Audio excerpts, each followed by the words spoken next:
You didn't end up in this by accident. And I know that's hard to hear because part of you still feels like this had to be from God. I mean, it felt right at first, didn't it? The way you met, the timing, how easy it was to connect. Felt like a prayer answered. So now you're sitting here wondering, if this isn't from God, then why did it feel so real? And maybe the real question is, why are you still holding on to something that's slowly taking your peace away? It didn't start painful. That's what makes it confusing. Started with connection, chemistry, something that felt deeper than usual, like they understood you, and you thought, maybe this is it. Maybe this is what I prayed for. So you opened up. You invested. You stayed even when things started to feel off. Because here's what we don't talk about enough. Sometimes what feels like alignment is actually attachment. And if you're not careful, you'll start calling something God sent just because it feels strong. Pause for a second and really ask yourself this. Did this connection bring you closer to peace or pull you deeper into confusion? Because God doesn't send love that makes you question your worth every day. He doesn't send something into your life that constantly drains you, confuses you, and leaves you anxious about where you stand. That's not alignment. That's instability.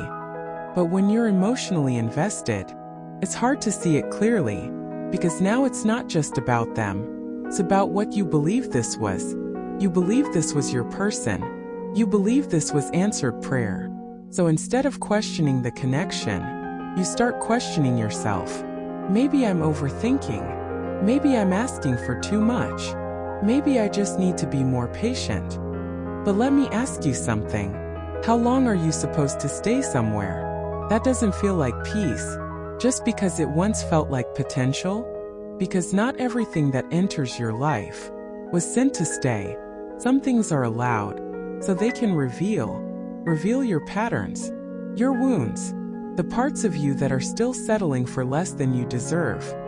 And instead of seeing it as a lesson, you try to turn it into a blessing. You try to make it permanent. But God doesn't need you to force what He didn't ordain. And this is where it gets real. You're holding on to something, asking God to fix it, when He may be waiting for you to release it. Sit with that for a second, because if it was truly aligned, you wouldn't feel this confused all the time. You wouldn't feel like you're constantly chasing clarity, or overanalyzing every little shift in their behavior. Real alignment doesn't feel like emotional survival. Feels like peace. And I know peace can feel unfamiliar, especially if you're used to love feeling like a roller coaster. The highs, the lows, the uncertainty. So when something is calm, you don't always trust it. But when something feels intense, you assume it must be real. But intensity isn't confirmation, and confusion isn't a sign from God. Let's make this real. You know that person who only shows up when it's convenient? Who disappears, then comes back like nothing happened. And every time they come back, you feel relief. And part of you thinks, maybe this is just a test. Maybe I just need to hold on. But what if the test is actually whether you're willing to let go? Or maybe you feel like you have to prove yourself in this connection. Be more understanding, more patient, less emotional, hoping that eventually they'll show up the way you need. But God isn't asking you to shrink, just to be loved. You can't force someone to be ready. You can't pray someone into becoming who they're not choosing to be. And you can't receive what's truly meant for you while holding on to what isn't. And I know letting go feels heavy, because it's not just about losing them. It's about letting go of what you thought this was, the future you imagined, the story you created in your mind. You're grieving something that felt like it had purpose. But everything that feels meaningful isn't always meant to be permanent. Sometimes the reason it's so hard to walk away is because this connection feels familiar. It taps into something deeper, old patterns, old wounds that need to feel chosen. But God isn't asking you to keep choosing what hurts you. He's asking you to trust Him enough to release it. And that's the shift. You stop asking, why can't I let them go? and you start asking, why am I holding on to something that's costing me my peace? Because once you really see it, you can't unsee it. You start noticing the difference between what feels intense and what actually feels aligned. You stop calling confusion love. You stop calling inconsistency a test. You stop calling emotional chaos a sign.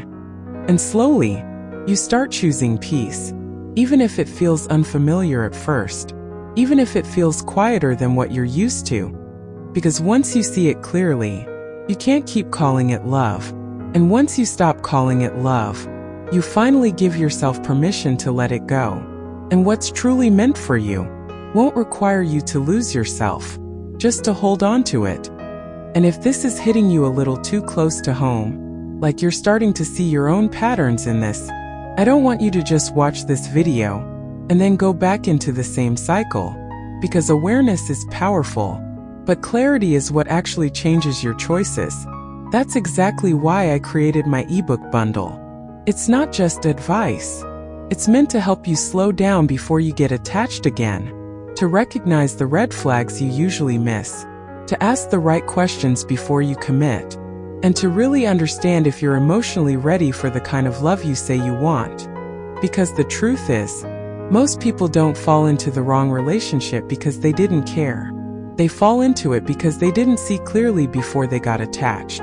So if you're tired of repeating the same patterns, and you actually want to choose differently this time, the link is in the description. Take your time with it. Be honest with yourself while you go through it. Because the goal isn't just to find love. It's to choose the kind of love that doesn't cost you your peace. And if this video spoke to you, stay here with me. There's a lot more we're going to unpack together.